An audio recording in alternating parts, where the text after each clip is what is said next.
May all beings be happy. May all beings be healthy. May all beings be free from harm. May all beings love life. May all beings awaken.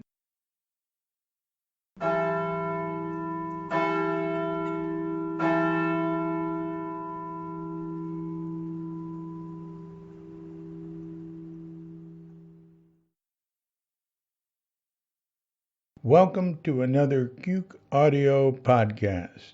I'm DC Poobah of Cuke Audio and Cuke Archives, and today is our special Christmas podcast with our guest, Father Stephen Frost.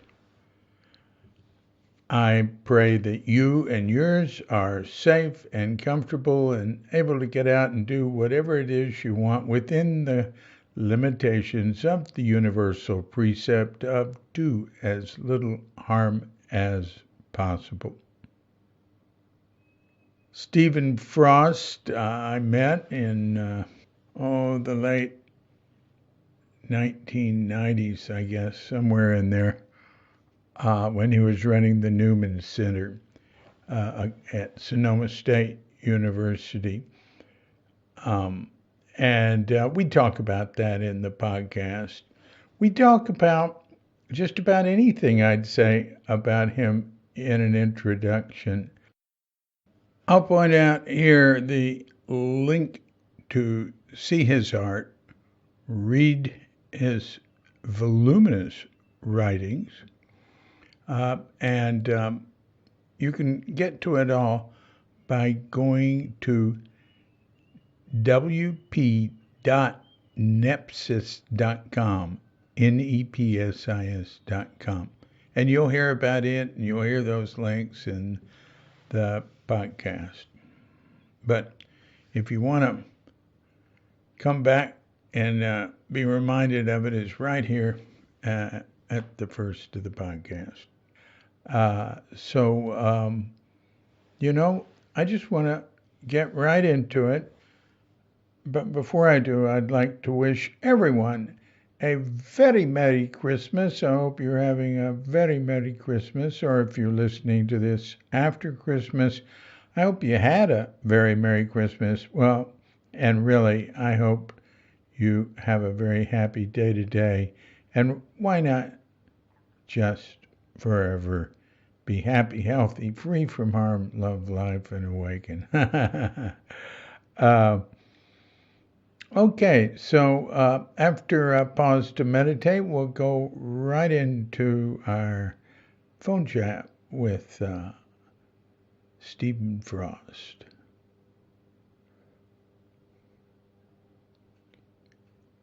So when you hear the bell, hit pause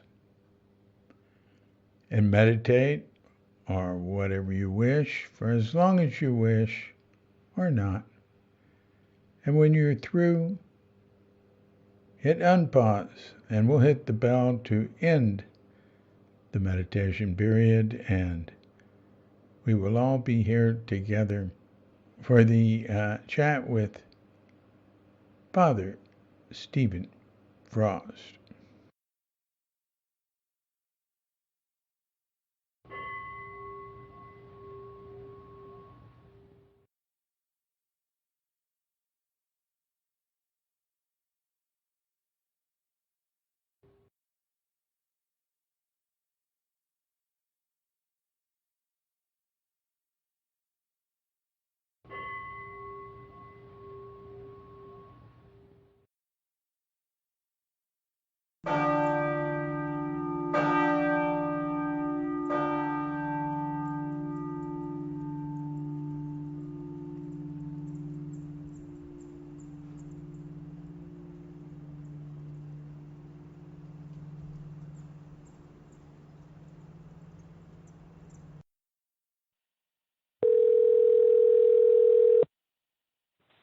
Hello.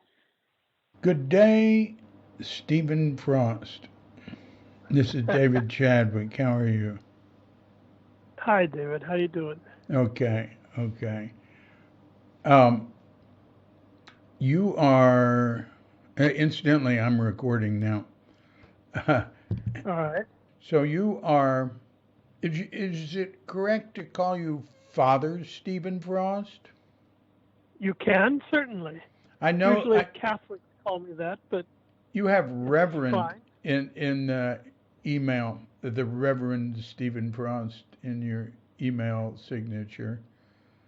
I think that's just generally the American way of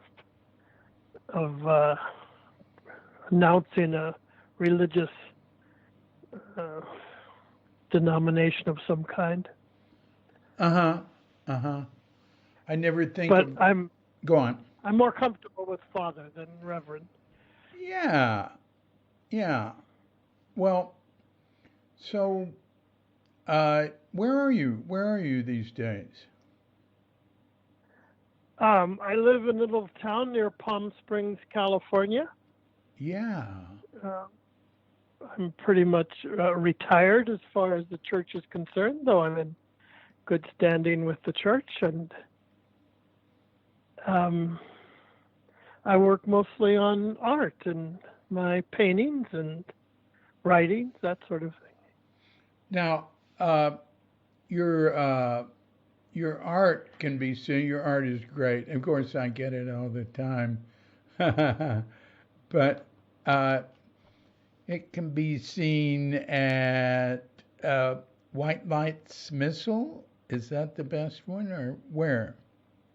Well, White Light Missile is sort of my blog, which usually has the newest things, the newest pieces Uh huh. of art, and but then any other writing as well that I think might be worthy to share with somebody or anybody who wants to read it.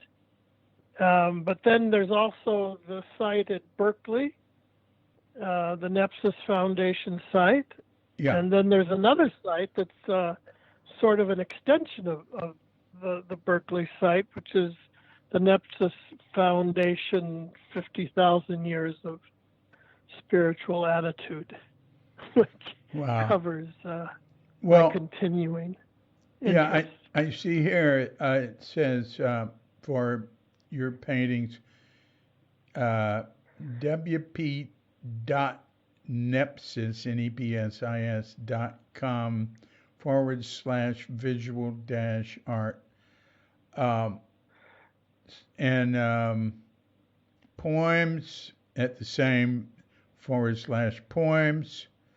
Now, and then white light missiles. What is actually it's whitelightcircles.blogspot.com.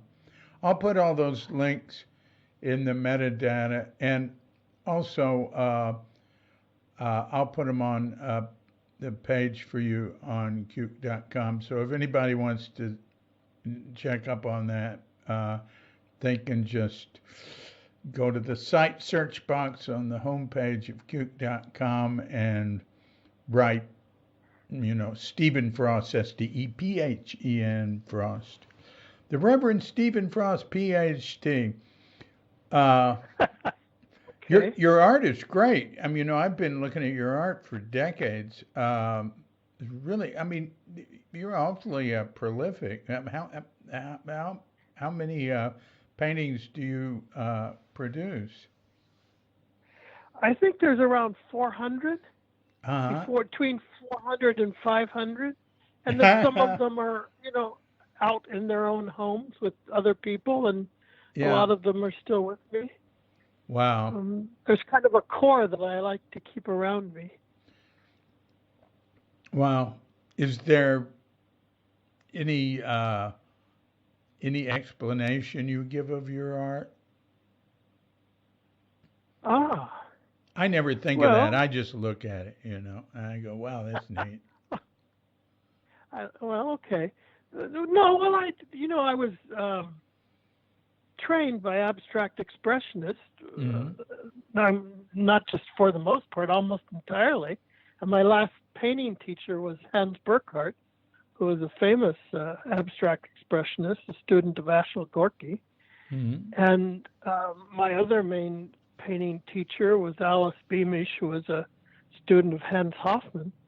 Hmm. And so that lineage of of abstract expressionism, which probably I wouldn't say came to an end in the 60s, 1960s, but the art culture moved on to other things, pop art and color field painting and other variations, because by the time between the caves of Lascaux and abstract expressionism in America, you pretty much covered what you can do as far as art is concerned, mechanically or physically, and it's pretty much up to the artist after that to, I guess, really use it for his or her own expression, but not just expression. Sometimes it goes beyond expression. Sometimes it catalyzes change, and not just shifts of consciousness either. Actual change sometimes happens, and that's the art is animated by that kind of energy, I think. And I would say that certainly a very solid foundation on the shoulders of some wonderful tradition, a mainstream tradition of art history, but then my own interest followed the course of religious studies and living in monasteries, and finally,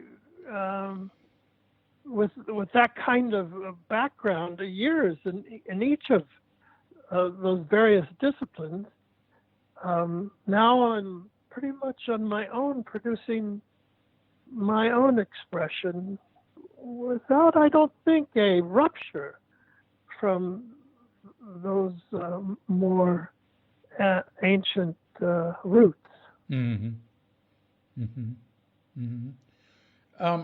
What we sometimes in the Zen world, well, the one I've been around, people will tell their way-seeking mind story. In other words, how they got involved with spiritual studies, what led them to it, and then what path they followed. How would you, where did your spiritual quest begin? How did it begin? Oh, thank you for asking that. I would think it really is rooted in where I was raised, because for whatever reason, the same year that I was born, my parents moved out of Los Angeles in 1949 and moved into a little ranch property north of the Santa Clarita Valley in a canyon, and I was born and raised on that property, and so my roots really, I mean, I think the first 5 years of my life, when my dad was building the house on the top of this hill, we lived in a trailer down to the bottom under a wild cherry tree, and my first 5 years was running around barefoot, in the gravel and the stickers, and getting to know the place and developing an intimate relationship with the psyche of the place. And it does, without question, at sometimes more than other times, but sometimes it's almost palpable. I mean, you can feel its nurturing. And I think that started me off. And then in college, I had the good fortune of having some wonderful teachers, both Jewish and Christian, and also secular teachers, and then finally Buddhist teachers. As you know, Dr. Lancaster from Berkeley was so helpful, whom you know as well. And so I would say that the art, when I finally decided to shift my major from English literature to art in college, it was that sort of lightfulness, the inner lights of that place were seeking some kind of expression, I suspect, because sometimes they came out in those early paintings. It came through in those early paintings, and both the color. I'm a colorist, and so the color is quite bold at times, or subtle, or depending on the mood or the necessity that was required by what was trying to get expressed. And very much, I often felt the being a conduit, really, for other energies. Where'd you go to college? I started off at Pierce Community College. Where's in Woodland that? Hills. Where? Woodland Hills. Uh-huh. And that's where I had some of the best teachers in both English Lit and drawing. And then I continued with painting and as a student at Cal State Northridge, where Hans Burkhardt was. He's a well-known painter of the abstract expressionist school, with solo shows at the Museum of Modern Art in New York, etc. And so those roots are quite solid, and I spent years with all of those people. And then moving past that, it was after I graduated from college and had taken this long voyage from my roommate and I went down to Tijuana and caught the bus and ended up in Bolivia. And after that sort of post-graduation Wunderjahre, I returned home, and I was sort of waiting to decide to go back to graduate school, and I ended up, in the meantime, I'd done a number of poetry readings at the Valyermo Art Festival at St. Andrew's. It was St. Andrew's Priory in those days, but now it's St. Andrew's Abbey, out in Valyermo in the high desert of California. And it was during those poetry readings that I got exposed to Roman Catholicism, but more in particular into monasticism. And at a certain point, I wrote to them and asked to become an observer in one of their monasteries while I was waiting to decide what to do about graduate school. But then when I got there, I was just sort of taken up with the spirit of the experience of monastic life and religious studies and all of the questions and challenges, especially in our very material world, a world totally formatted for a different direction, a different attitude, a different experience entirely. So not hostile, rather more a call to depth, I think, in terms of knowing oneself and others and being able to relate to them within a veil of love, really. I suppose that's the really attractive feature that was the heart of the teaching of places like that. So what monastery was that? Where was it?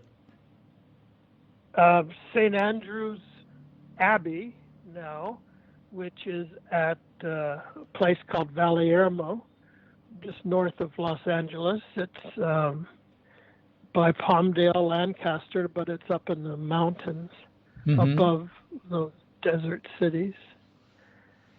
Oh. It's easy to find on the map. Yeah. It's a very nice place. It's a lovely monastery. I haven't been there for a few years, but I am definitely planning to go visit after the pandemic. Yeah. So there you are as sort of an observer. What happened then? Well, I had a teacher. My teacher in that place was a man called Father Yang, Thaddeus Yang, and this monastery was founded by missionary monks, and they had had a monastery in China before they were expelled by the Chinese communists when they took over in the late 40s. And they resettled in Southern California, and Father Yang was one of the monks of that monastery. I think he was originally, his father had been a Buddhist hermit. I think they were from Indonesia originally. Oh, goodness. And his father has been a Buddhist hermit, and the family sent him off to Louvain in Belgium, the university, which is also a monastery, to study so that he wouldn't become a hermit like his father had become a hermit. But instead, he became a Buddhist monk, and like myself, he was baptized a Catholic there, and then eventually became a monk, and I was baptized a Catholic in that monastery, and fully intending to become a monk, but one thing after another. I lived both in that monastery and a Trappist monastery, and I also explored the Camaldolese Hermitage in Big Sur. Oh, yeah. Immaculate Heart. Yeah. And ended up going to the seminary instead. Where? Because the seminary, St. John's Seminary in Camarillo. Uh-huh. And it's still there. It's still up. Say, now wait, the first monastery, is that St. Andrews, right? St. Andrews is the monastery. Now, St. John's is a seminary. That's right. a different thing. But I wanted to ask about St. Andrews. Well, what order was it? They're Benedictines. Aha, all right.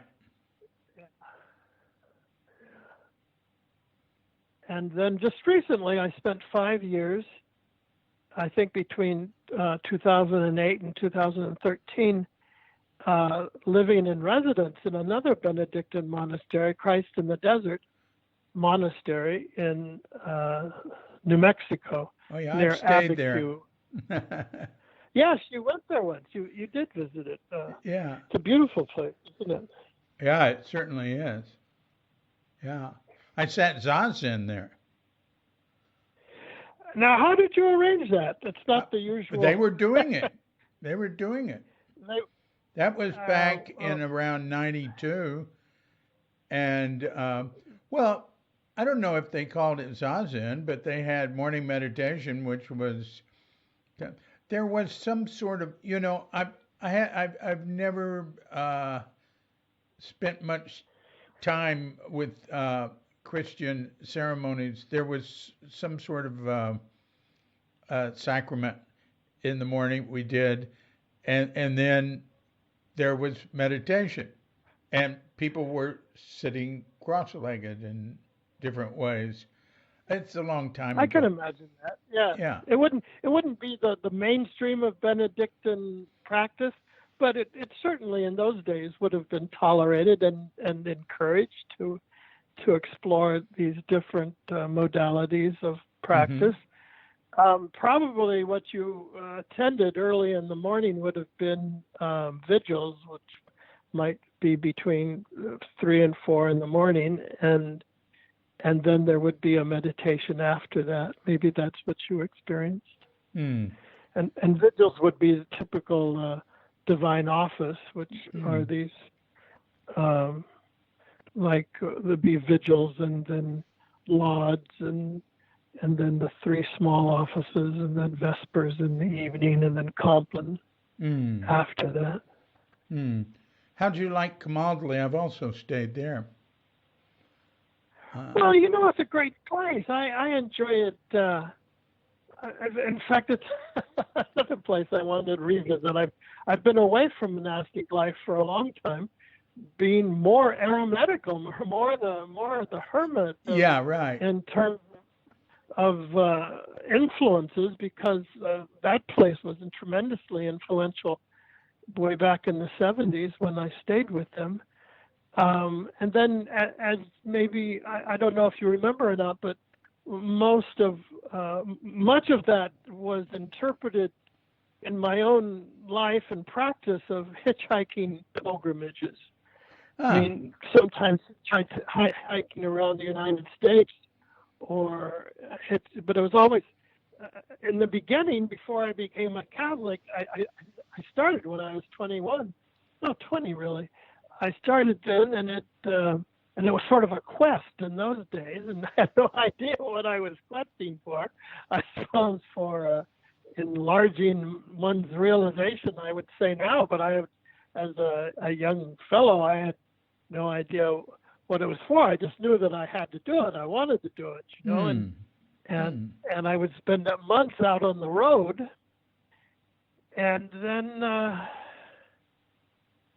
I was after that began, I had these monastic experiences, and then finally the seminary, and with formal theological studies and degrees and all of that sort of thing, and then ordination of priesthood and all that. But I continued to do these hitchhiking pilgrimages, because when one is hitchhiking, you're really a beggar before God. The images of St. Francis and all of that are very supportive in terms of those kinds of attitudes, and the people that you meet, given the opportunity, people go out of their way to be kind, are helpful, and I think in all 20 years of hitchhiking, more than 20 years, is that right? I can't remember a really hostile. I mean, I can remember a couple of people that were kind of crazy, but I didn't really ever have anybody that was really hostile. Mostly people just wanted to relate, to talk, to share an experience of some kind, and there you were. And usually I was on my way to some holy place or a place of special energies of some kind or another, whether it was, an official Catholic place or other types of wherever had a sense of a particular energy about it that would be valuable to inculcate, take in.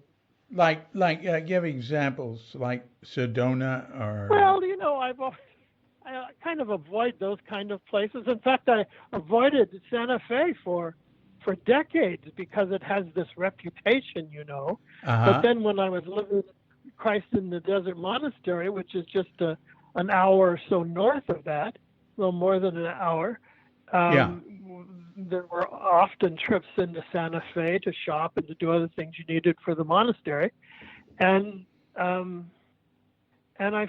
came to find Santa Fe, especially this time of the year, is a very beautiful place, and Taos, another great famous place, exactly the sort of place that I would have avoided, like Lourdes or any of those famous pilgrimage towns. Yeah. I was awfully impressed with they had a very friendly spirit. That Taos has a wonderful spirit about it. That's great. But I wouldn't have. Like I said, I would have avoided those places in the past, but because I was there, I was sort of forced into it, and like so many things in my life, I sort of forced to do something and then discover that it's exactly the thing that needed to be done. That's really great. Now, I think we first met when you were running the Newman Center at Sonoma State University, right? Yes, exactly. That's what they're called, Newman Centers. I kind of like the older name Newman Hall, which is what I called it, but everybody else calls it a Newman Center. It's named after Cardinal Newman, who was a great scholar and so was very sympathetic with students and their needs. And so these centers are all set up around the universities. to give support to whoever is looking for help, but usually it's the Catholic students that come to these places. Well, and I was the chaplain there for 5 years. yeah. And your mother lived there. I remember her. She was Well, nice. yes, I no, liked I'm your glad mother. you do. I mean, well, thank you very much. I appreciate that. My father had died, and she had lived alone for a while, and then it got to the point where it was getting kind of hard for her to be alone, and so then she came to live with me. But to tell the truth, we ended up being really helping one another, because she'd been a teacher, elementary school teacher, and Sonoma State was originally, like many of the state colleges in California, were teachers' colleges, and so a lot of the students were there for teachers, and they related to her beautifully. They like you, they really liked her. Yeah. and just for that, I mean, she was 80 years old, I think, or 75 when we started, and 80 when we finished, and no, it was a great experience and a surprisingly good combination. And we had a house big enough where she could join me, and we didn't, feel confined, by the sharing the same space. It was spacious enough for both of us. Yeah. And there's lots of students around all the time anyway. So, and the neighbors. And what years were you there?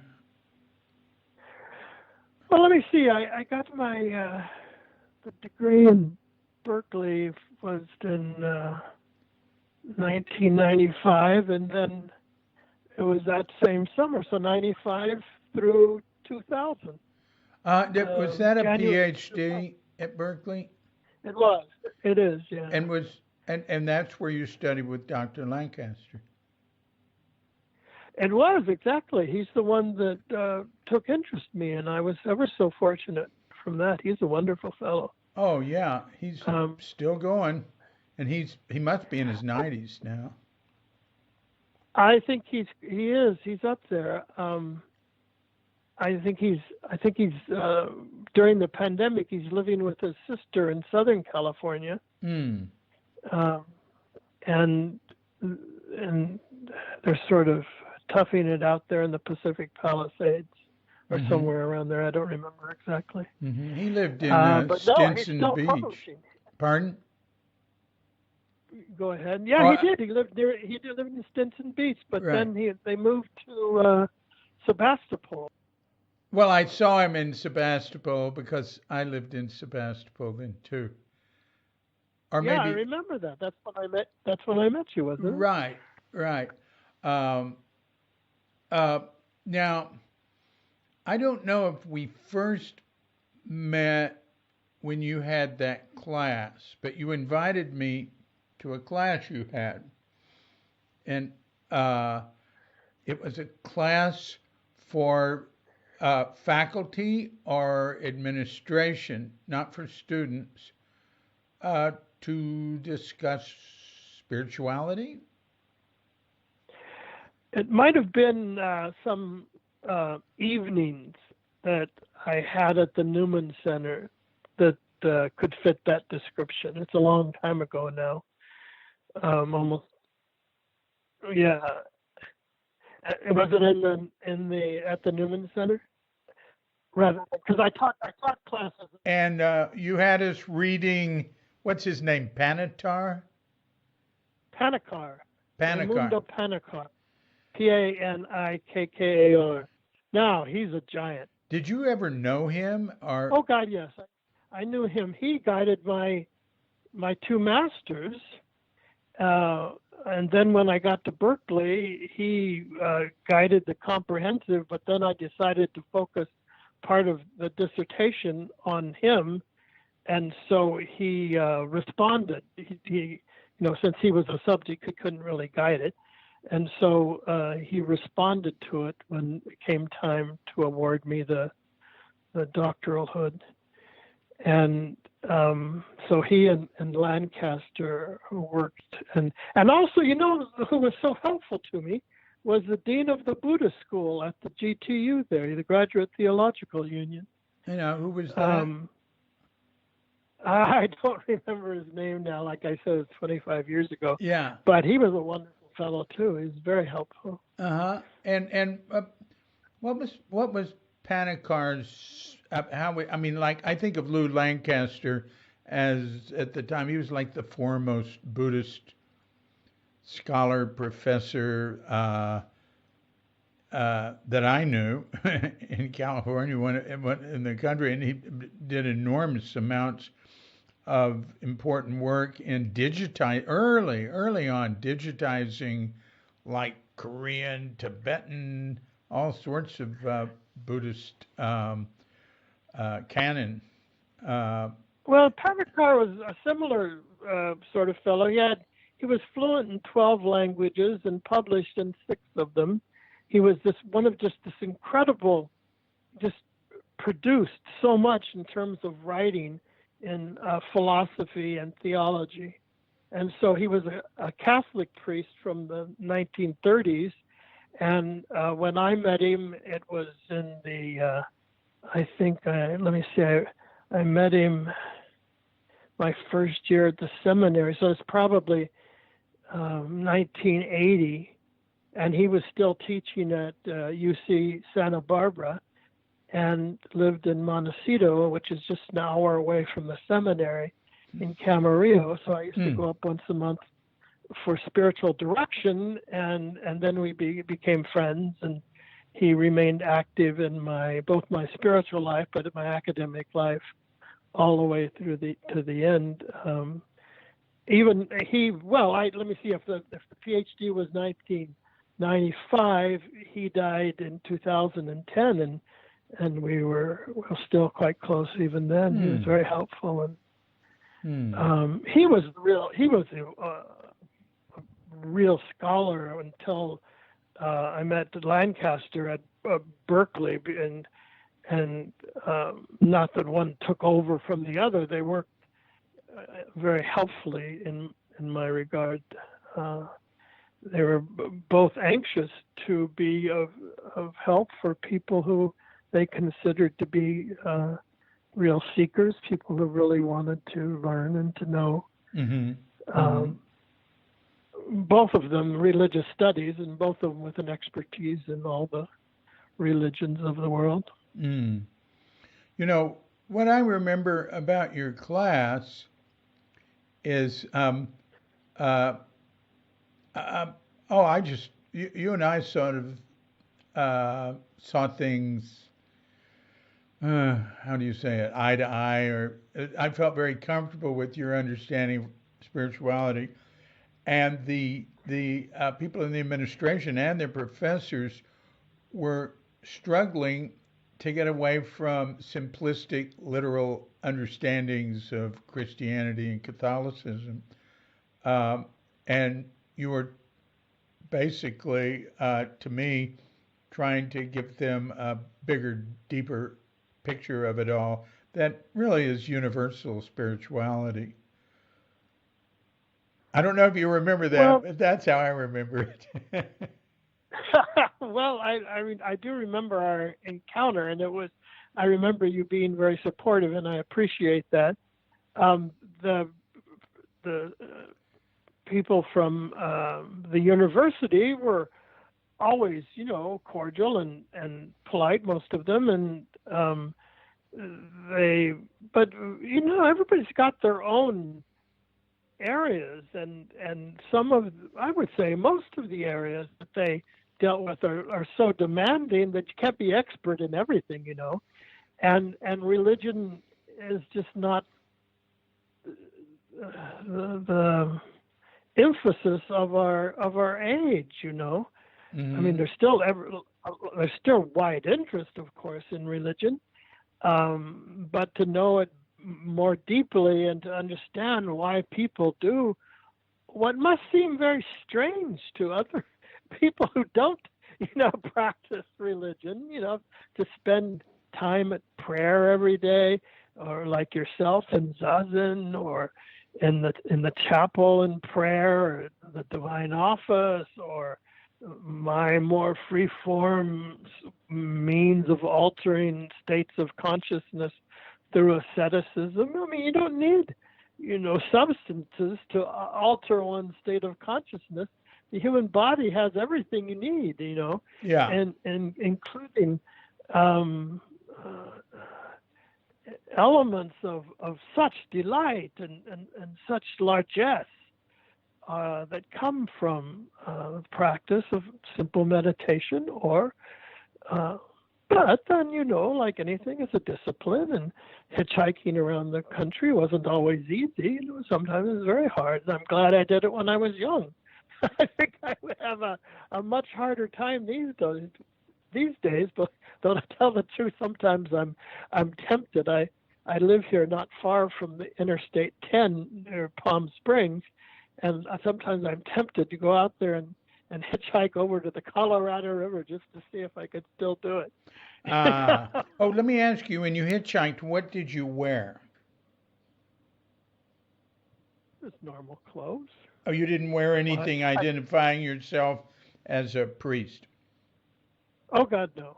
No. First place, when I started, I wasn't a priest at all. I was just a college student. Yeah, but you said you did it for 20 years.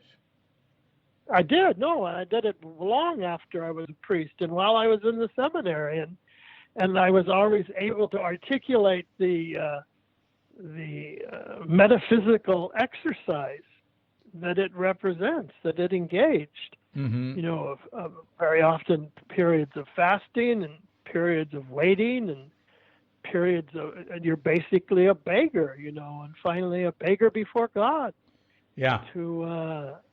To engage in the chance of finding an intention that, well, like you said, you and I, when we met, I mean, who would say that we would get along? And that was 25 years ago, and we're still talking. Yeah. So, and there are oceans of theological differences. Yeah. And things that you wouldn't even consider as theological issues, perhaps. But nonetheless, are human issues of the intellect and of the heart and of our ultimate meaning and identity. No, that's well said. You're pretty articulate. Yeah, you do better than me, when because I make a lot of podcasts, and I spend a lot of time sort of going and hemming and hawing and stuff. But let me tell you a couple of things I remember from your class. They were classic, right? Like that there was a secretary there who asked, well, I mean, you'd be talking and saying something, we'd be talking, and then she said, well, what is original sin? And you said, original sin, maybe something about sex had been mentioned. You said it didn't have anything to do with sex. It's the separation of heaven and earth. Does that make sense to you? Do you stand by that? Yes. Well, that's well, if you consider Earth to be creation or the universe, and you think of heaven as the divine condition, then yes, I still stand with that. That's what sin does. It separates those, and those should be together. Yeah, that's the great mystery of Christmas, is that it's so perfectly joined in the figure of the Christ. And it's such an appealing image, after all, of mother and child, and no room in the end, and having to give birth in the barn or the cave or wherever they kept the domestic animals. Mm-hmm. And the first people to recognize the Christ weren't the high and the mighty, but the local shepherds, which are, sort of the cowboys of the world, the lowest people in the society. They're the ones that in their ignorance and in their innocence, they recognize something unusual, something special. That's how the story is. That's what the story tells, anyway. whether you believe it, literally or not, it's up to your own grasp of the faith. But that happens, and then the next big visit comes from the Magi, who were the high, great kings and people who were the best educated in that world, and they arrive having followed the star. It's curious that particular arrangement of the planets that produces what some people consider the Star of Bethlehem is happening this year at this time. Some places you can still see it. It's an alignment of planets. Just this year, it happens very rarely.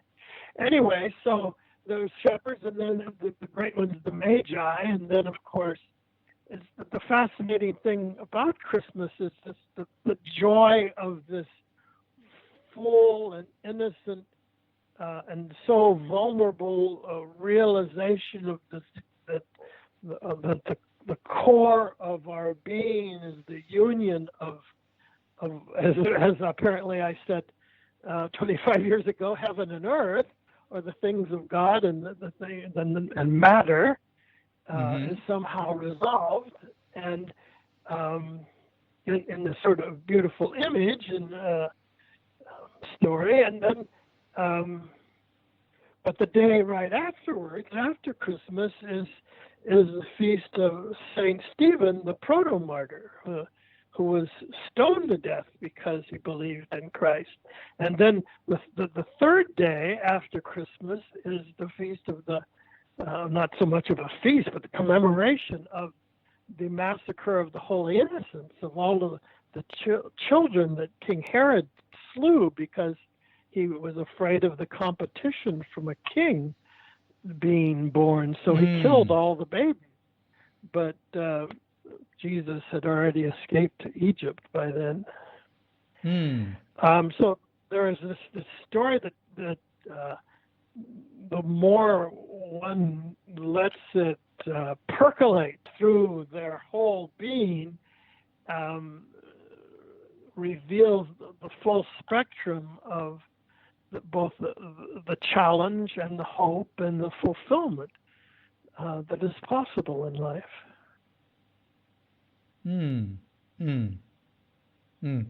I was raised in a family. My father was really into what was called New Thought Christianity. And he looked at different things like, what was that guy's name who started the Church of Religious Science? Ernest Holmes or something like that? No, I don't think know. I have the name right. And he was a reader in the Christian Science Church for a while, but he got into more obscure writers, but like Emmett Fox and a guy named William Walter, and it was all. And we read the New Testament, but we read it with interpretations of what it was about. So everything was seen as talking about the nature of mind and matter, and nothing was taken literally. So I have never had a problem with Christianity, with any religion. I just see it as different expressions, different ways of talking about what can't be talked about, and ways that inspire people and give people, inspiring stories, interesting stories. Anyway, so well, these highly symbolic stories, especially these very colorful stories, operate. I would see so many people enjoy Christmas. Yeah. They like the idea of Christmas. Inside the church and outside the church, Christian or non-Christian. Oh yeah. I think people, and it's more than just the ancient observation of the solstice, which is today, and I think it's more than that. There's something in the human psyche, an intuition that just sort of shimmers in response to the truth of God and man made flesh. The people hope for that. They like that. They want the resolution. They Yeah. want union. They want things to work out. Yeah. Which is basically, what Christ promises. Right. Even though one has to perhaps face terrible challenges sometimes Yeah. at any point in time or history, but then also incredible blessings. Yeah. I was so fortunate on all of those years of hitchhiking. People were so kind to me. I mean, not all the time. I remember spending 2 or 3 days waiting for a ride on an on-ramp in Indiana. And finally a policeman, highway patrolman, coming along and telling me to hit the road. I had to find a ride on the local highway rather than on the on-ramp to a freeway when I was trying to get back home in a certain amount of time because I'd been there for so long. And there are lots of times where you had to walk for miles, Yeah. But that's not a bad thing, Yeah. And fasting was part of all of that. And sometimes, it wasn't intentional at all, but finally you get used to it, and then it becomes something that is useful and helpful to spiritual practice. It's not essential, but it's helpful, and that's just one of many different things that people use to reinforce this opportunity to open one's mind and heart to the lightfulness of being. I can relate to that. I got into hitchhiking when I was a teenager, and I can remember Mother begging me to take some money. And a friend of mine encapsulated it once when he said, "Yeah, leave home with a nickel and come back with a dime." And I've waited. Waiting in America for over a day is unusual. I waited 48 hours once someplace in South America, which is way out in the middle of nowhere. You hitchhiked in South America? Yeah. No, how fascinating. Yeah. I've traveled a lot in South America, but I didn't travel a lot. I took a long trip there once right after college, but how fascinating. You're very brave.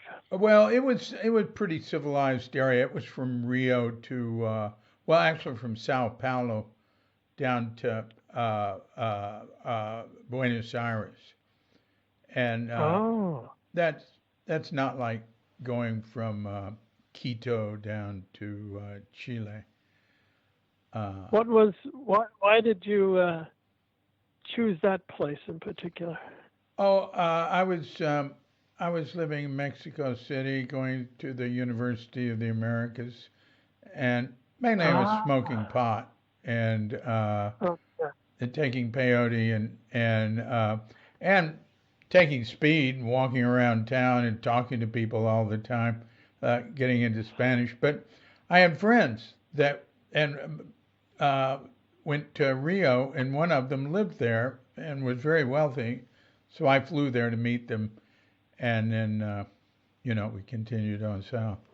But I used to love hitchhiking. I did have one very dangerous experience, but mainly pretty good ones, really good ones. And sometimes I'd hitchhike with coat and tie because I found I would get much better rides. People who would, buy me food and stuff, and I get picked up quicker. Huh? More people are more attracted to something attractive. Well, I've never worn a coat and tie. I mean, I never did. I still don't. But I found it was pretty effective hitchhiking. That's really great. You did that, and you did hitchhiking sort of as a practice. Well, I think I started out as something around 1970, and like I said, it was a quest, but that was kind of romantic. I really didn't know what I was questioning. I guess I was just growing up and exploring reality on my own. My parents were no longer responsible for me, and so I felt freer, that I wasn't going to cause them trouble. And then I had all sorts of experiences. Not all of them great, for sure. Some of them quite hard, but mostly great. And like most people I met were kind and wanted to share at least part of their lives, and it's sometimes, people like to talk to strangers. Yeah. They tell things to strangers that they're never going to see again. Boy, ain't that that they true. Need to tell. Yeah, ain't that true? Yeah. That they need to tell. Yeah. And so in a certain sense, it had a spiritual sort of feeling about it even then, and then after I became a Catholic in that monastery, it became pilgrimage more, I would think, and pilgrimage is sort of a formal part of religious spirituality, and in a lot of different religions, certainly in Catholicism, and I'm sure in the East as well, the idea of pilgrimage. I mean, I can remember Panikar towards the end of his life made a pilgrimage to Mount Kailash, the Hindu, because his father was a Hindu and he still considered himself to be a Hindu, and he had a great recognized expertise in the Vedas, and didn't come home, didn't go to India to become a Hindu, but came back a Hindu, but ever so much more a Catholic. My exposure to other religions, Buddhism or Hinduism, shamanism, more for me, Buddhism and shamanism, have never been a threat to my experience of the church, nor vice versa. Most of the people, not everybody, but most of the people that sort of were in charge of me in the church were very patient and tolerant of my interests.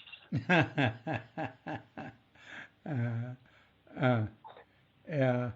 Well, there was an excellent.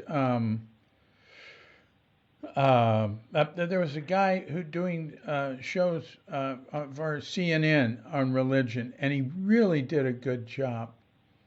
And he said he was on Oprah. She talked to him, and he said, "Well, when you get into people who are like contemplatives, people who are going deeply into the religion, they have no problem with each other. They're basically entering into the same sphere in different ways." He says it's only when you're down in the, in the area of, believing in this and that people argue, and cultural sort of differences. Anyway, I don't remember how he said it, but well, I would say the cultural part is so important. People's and the security one has in their own identity. Very often, the religion that they know is what gives support to what can be a life full of trials and challenges and tribulations and suffering. And if that's the religion that has supported you and you've identified with, or it can be even on a lesser level of just a territorial claim, But then when you get into the real heart of religion, the core of people's encounter with the divine, and either on a personal level or on a more metaphysical level, those kinds of territorial battles tend to uh, dissolve and Oh yeah. become insignificant and really a waste of time. Oh yeah. No kidding. There's a number of Muslims I know, and the skilled people that work here for us. We have a house tend to be Muslims from Java, that like gardeners and drivers and stuff tend to be Balinese. And so I was talking to this really nice old Muslim carpenter, which he rides a bicycle here 15 kilometers, and he thinks nothing Oh, of it, you know. He came over and yeah. just brought me a little something. I said, Cardino, you could have waited. He said, no, no, it's just nothing. But anyway, I was talking to him, and I have this string around uh, my wrist. The three colors shows I've done a Hindu ceremony, uh, and I said, well, you know, we're Buddhists, but I like to do the Hindu ceremonies, and the Hinduism here, a lot of it's very shamanistic, much more so than India, uh, or what I've seen in India. And I said, yeah, I like to do what local people are doing. I said, I enjoy it. And I said, heck, if I was visiting your home in Java, I'd be happy to go to a mosque if it was okay. And he said, God doesn't care. Well, there you are. No, I don't think God cares. I mean, there are some things like that help clarify things, like our little part of our discussion about the birth of Christ and the significance of fully God and fully man, which is part of the sort of the definition of the Christ, as this ideal union. And it's good to have those kinds of things at one's disposal, you know. But it's also this business of judging, you know, how do you see into someone else's heart, or what their life has taught them, or what they've learned, or what their attitudes are, and sometimes when I used to go to get assigned to a new parish as a priest, and I would be up on the altar or preaching from the pulpit, you know, and I'd look out over anywhere to 500 to 1,000 people, and I just sometimes was just overwhelmed with the sense of their goodness, you know. And I didn't know most of them. I knew some of them quite well, and I would at perhaps more extreme moments would say, "My God, they're so much better than I am." You know, they certainly try hard. You know, they're certainly struggling to become more fully one with the divine spirit, and whether what language they use, or it's often easier for me to talk to you or someone like you than it is to talk to a Protestant, say a Baptist or something. Not that I have anything against the Baptists; that's just fine. There's millions of them, but it's easier. I think because Catholicism is a more mystical religion, and Buddhism has profound mysticism. Right. You're sort of plowing the same fields. Yeah. In a certain respect. Yeah. Now, there are Baptists and there are Baptists. Bill Moyers was in the Baptist Seminary in Fort Worth, Texas, my hometown.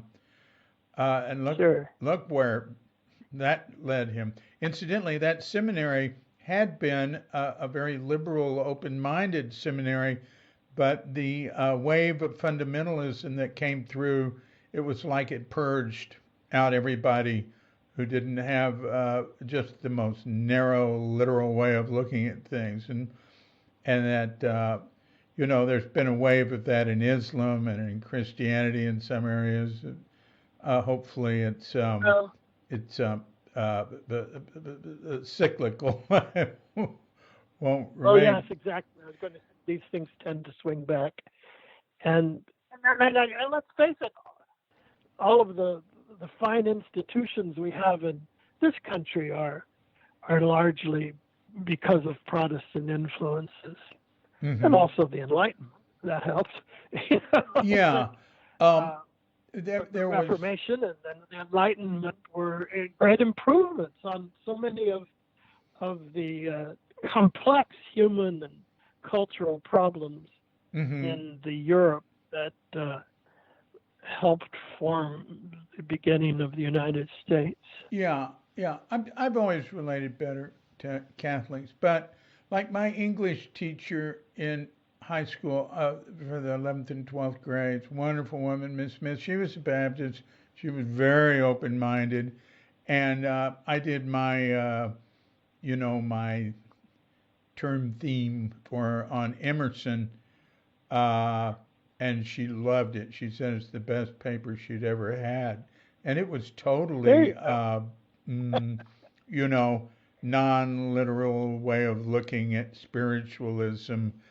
Uh, but I remember in hitchhiking, it would be very common to be picked up by someone who, turn to me and say, "Do you take Jesus Christ to be your Lord and Savior?"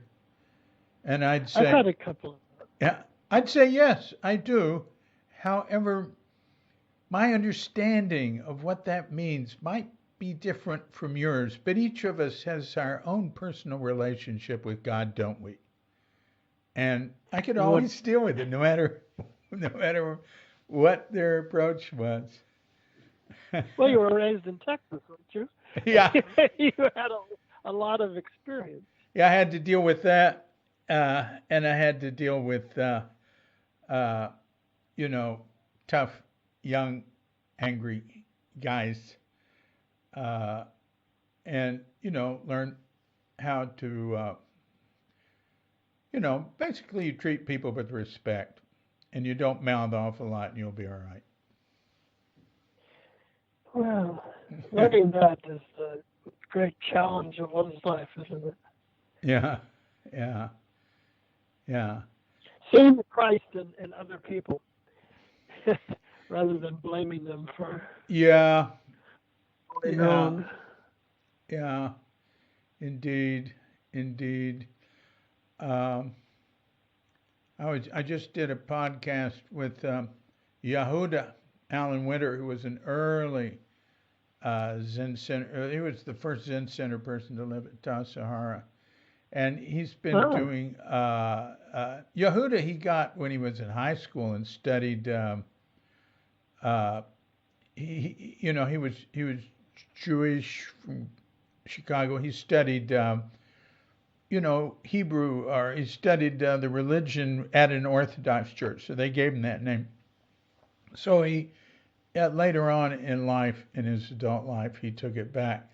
And but he does a thing called compassionate listening with groups between Palestinians and Israelis. He's done it in Africa, in Java, in different places. And the whole point there is to listen to others rather than, trying to convince them of something. And that, to me, listening is, and doesn't Benedictine's teaching start off with listen? Like the word obey. listen, my son, to the teachings of your master.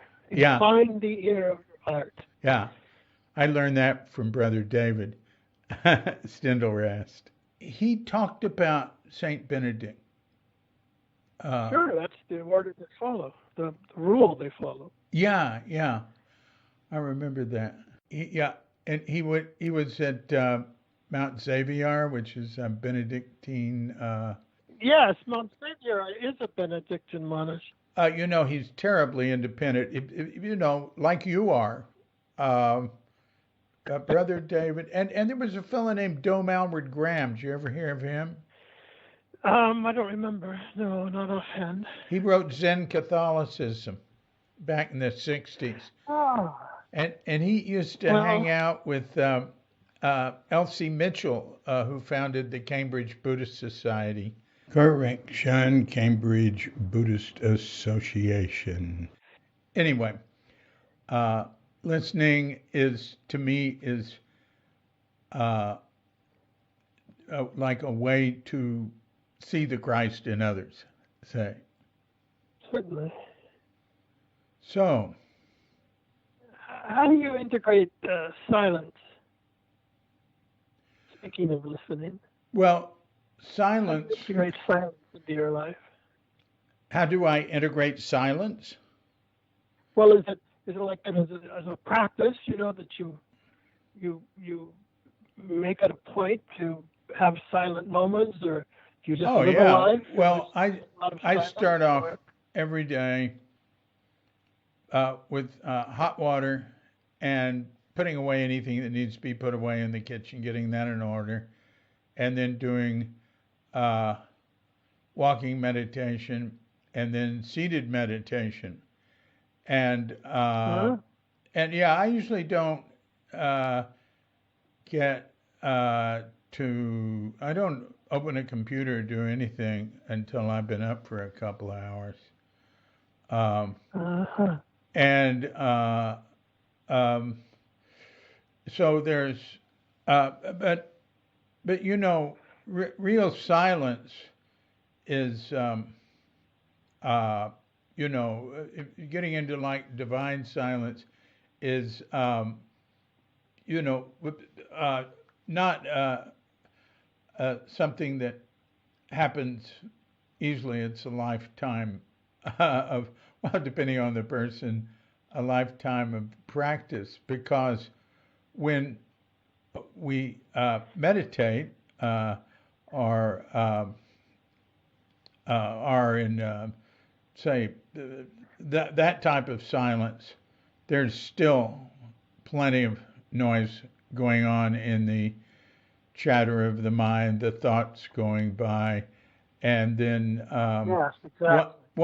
but within that there is silence. So you know, Buddha emphasized just be still. That's the way to find Uh, silence. Just be still and don't fight your, you know, don't try not to think. You know, don't fight it. Now, Suzuki Roshi used to say, let your thoughts be like clouds going by in the sky. Or he'd say, let them come in and let them go out. Let them come in your front door, go out your back door. Just don't serve them tea. But my my my the prayer card that when you get ordained as a Catholic priest, there's usually a prayer card that's printed up that you hand out to the people that came to the event, or somebody hands it out. And mine said, "Be still and know that I am God," from yeah, the Psalms. yeah, And and so that's still the challenge, isn't it, to calm the inner voices, or just the inner voice that we always seem to be talking to ourselves, and letting the whole thing just quiet down, and in order yeah, to be still. yeah. That's very well said. Like I was raised on I am God, that we are God, that mind is God. But there was a lack of practice. See, that word, Uh-huh. just saying be still and know. That be still, that's practice. That's, uh, you know, there's a great deal implied by those two words, be still.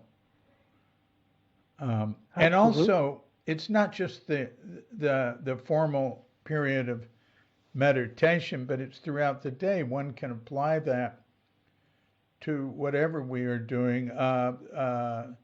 You know, Suzuki said, rather than having some particular object of worship, we just worship or pay attention to, find worth in what we're doing at the moment.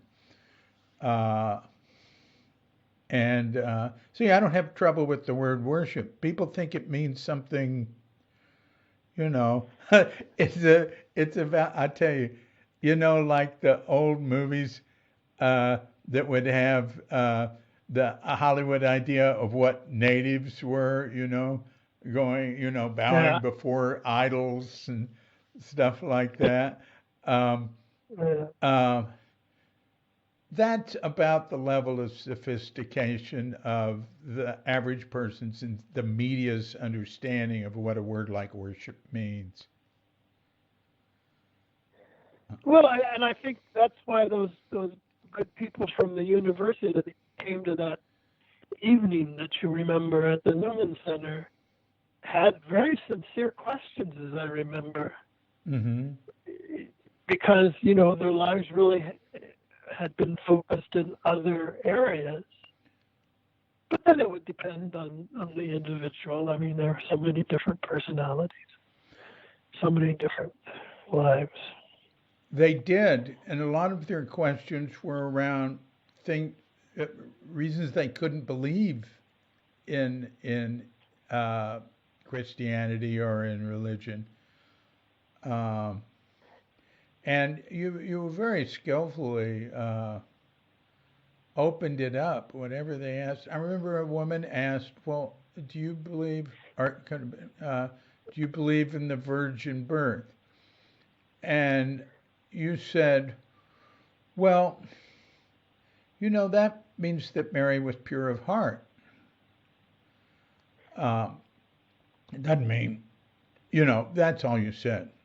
And you said, Well, yeah, I just the Immaculate Conception was the feast on the 8th of December. Is the feast on the 8th of December, and we've just been through that, and it brings to mind that exact question. I'm still willing to leave it in the mystery of God's understanding. yeah, yeah. Um, I'm willing to leave everything in the mystery. When it gets down to it, I don't really think I understand anything. But There you go. the path, the path is. I'm very grateful to have been on the path, and as Gary Snyder once pointed out, Claude Dallenberg, an old early Buddhist, pointed out, and maybe Gary did too, that the path is the hunter's path. There is no path that you can see. You've got to find it. You keep making it. You look for clues. Yeah, it's something that occurs after you've walked it, isn't it? Yeah, yeah. Hey, all right. I have a question for you. I always have trouble Okay. with the explain what the meaning of word is. At first, there was the word, and that use of word. Uh, um, I don't know quite how to take that. I don't know what to do with it. Well, I don't have an easy answer for you. I can there's some sort of little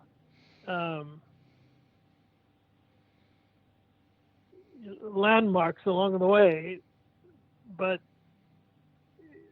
one would be it's obviously referring to the Christ, is the Word through whom all being came into existence, um, and then that involves so much the issue of person or personhood, the person of God or the human person, and then the idea of a deity taking action, and of God. In the beginning was the Word, and the Word was made flesh. And so the Word is creation, the Word is animation, the Word is God, the Word is that which is alive, that which is given being. you know. Do you see And the so, word as thought?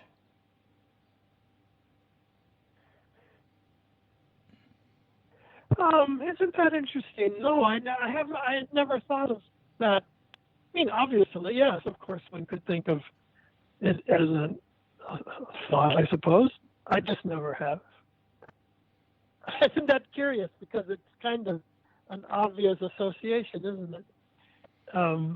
But I've never thought of it like that. I've always thought of it more as a poetic device, really, in the sense of it being this powerful symbol for the Mm-hmm. divine occurrence of creation. My father was really my first spiritual teacher, and he said and he said stuff.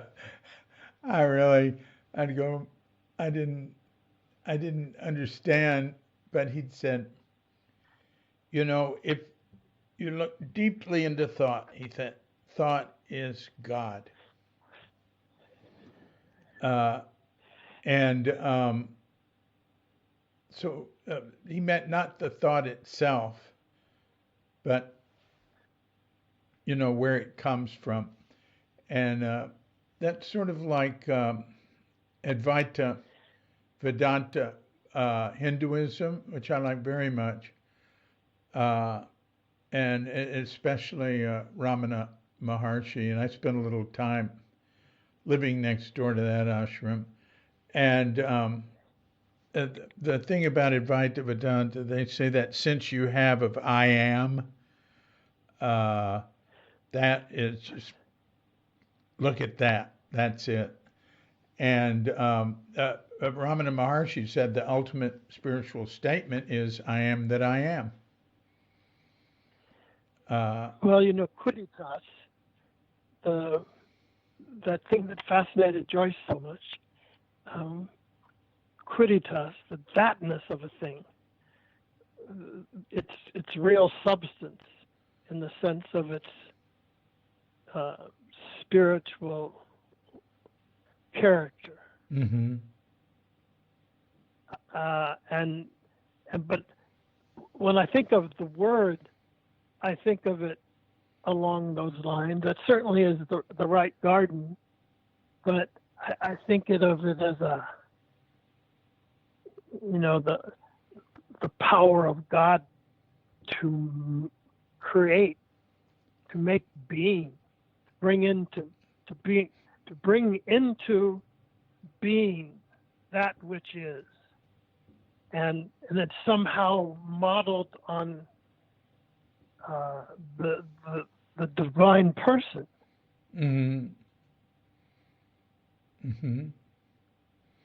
Well, and so that term, I'm not familiar with it. It sounds like you're saying coup d'etat. Quidditas, it's just the Latin for that. How do you spell it? How do you spell it? Quid, and then just the various declinations. You can find them, but Quid is just that. And read. You said more than quid. I did, but that's the root. Quidditas would be one of the. But read. I had the good experience that 40 years ago I read James Joyce's Portrait of an Artist as a Young Man, and then just last spring I reread it, and it seems to me that it comes up in there, and that's why I happen to remember it in particular, and so that there's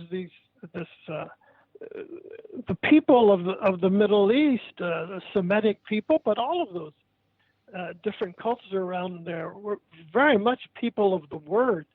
Writing was not nearly so important as the ability to speak, and they really did it well, So the fact that would have such power for them in making that the beginning of one of the Gospels, is something that I'm still inculcating, something that is still percolating through my person, in the sense of the power it must have had for those cultures 2,000, 5,000 years ago, when they thought about things like this, because poetry and poetic truth and the rhythms of poetry and the force of word and intention could be so powerfully evoked by certain speakers, you know. I think it's a little harder for us because we have so many different ways, but not always. It still is evocative for us. Well, in getting one word. You know, you have the Sanskrit term Tathata. Sure. And Buddha is the Tagat. Wait a minute. Tathagata. And Tathata is like, translated into English, is suchness, right? It's sort yes, of like, I think so. It sort of reminds me of what you said. There's the essence of each thing, of its essence of phenomena is its emptiness expressed as suchness. It's one of those linguistic advantages that carries us deeper into the heart of the mystery of God and ourselves, and not needing to create the parameters that we're so comfortable with. We usually want some sort of frontier so that we know, so we can identify something. That's right. But then just the getting to the inner nature of something that liberates you from borders and frontiers, and that gives you a oneness with the divine and with creation, once again, which is what I think the Christmas moment expresses. And I think it's still one of the reasons, even for non-believers, that it's still such a popular feast, besides the presents and food. Wow. Well, I guess we should conclude. I hate to leave you. This has been very enjoyable for me. Do you have any final Christmas? I'm gonna post this on Christmas Day. Okay. Any final Christmas greeting or comment? Well, yes, and I would think we could sort of sew together some of the things we've talked about the importance of silence and the importance of stillness, of knowing the delight of what you are and who you are and who God is, and who what you say, the suchness of something, suchness of the other, the suchness of oneself, so that they all become ineffable, and that realization, that liberation, is celebrated on Christmas. Yeah. So it's awfully good to hear from you. We haven't spoken in so long, and so to have a nice, good talk has been great. Yeah, I know. Thank It's you. really great. We've had a lot of email, and I really appreciate how productive you are, and your spirit is just always coming out in your art, and you've done a great deal of writing too. I mean, it can be found at I think you had it right in the beginning, that wp.nepsis.com is probably the most direct. right. If you get on that front page, that'll take you everywhere, really. Yeah. For my work. Yeah. wp.nepsis.com. That's the simplest one, I think. Did you start that website? I did. It developed out of the Berkeley website that Lou had his technicians put together at EK, Electronic Cultural Atlas Initiative at Berkeley, and then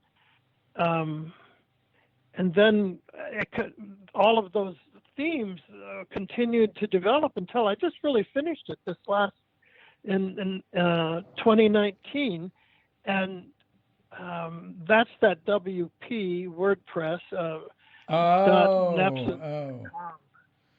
And that's an independent one that I did, but I have this high technician, a great fellow, a wonderful fellow in Chicago who has done all of the computer work for me. I just put the different parts of it together, then he makes it work online. Well, I look forward to continuing to receive your art and wisdom and friendship. Great. I really enjoyed our talk. I didn't know how it was going to turn out. Yeah. It's been great. I've really appreciated it. And stay in touch and take care. By all means. Yeah. You take care of yourself. Yeah. God bless you. You too. Bye-bye.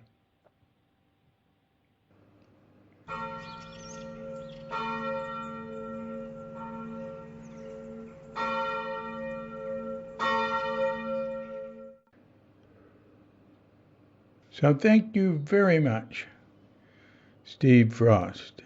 It's been a pleasure having you as a guest here, and I look forward to seeing more of your art. I hope to see some of it in person again someday, and reading your wise words that we can find, as that it has been mentioned, at wp.nepsis.com. Oh, and I want to mention a couple of things that I didn't bring up when I was talking to him. I'd just like to add to what we said. You remember I was talking about this class where I met him, or where that's the oldest memory I have of his class at the Newman Center for Faculty and Administration for Employees of Sonoma State University. And he invited me. I don't know why, I can't remember. It was before I came out with Crooked Cucumber. Maybe he'd read Thank You and Okay. Anyway, one of the questions that was asked him there that I really enjoyed the answer to was about the devil, and who is the devil? What's the devil? And he said the devil is the self.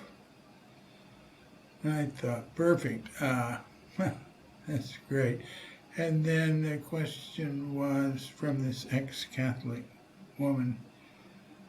She said, well, why didn't they teach me any of these things in catechism? And he said something like, oh, well, what do you expect from catechism? Or something like that. They just dismissed it. And when we were talking about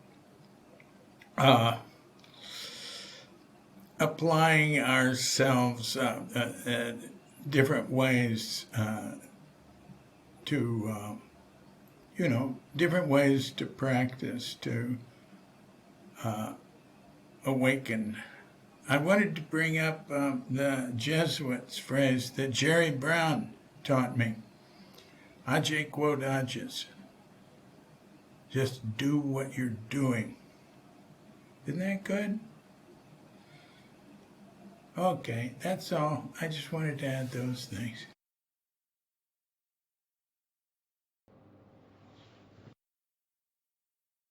So until next time, this is DC Poobah of Cuke Audio and Cuke Archives coming to you from Sleepy Sanur with Doggett Bandita, Feline Cuchita, and dear lovely Katrinka. And we're wishing you and yours and all of us a grand awakening.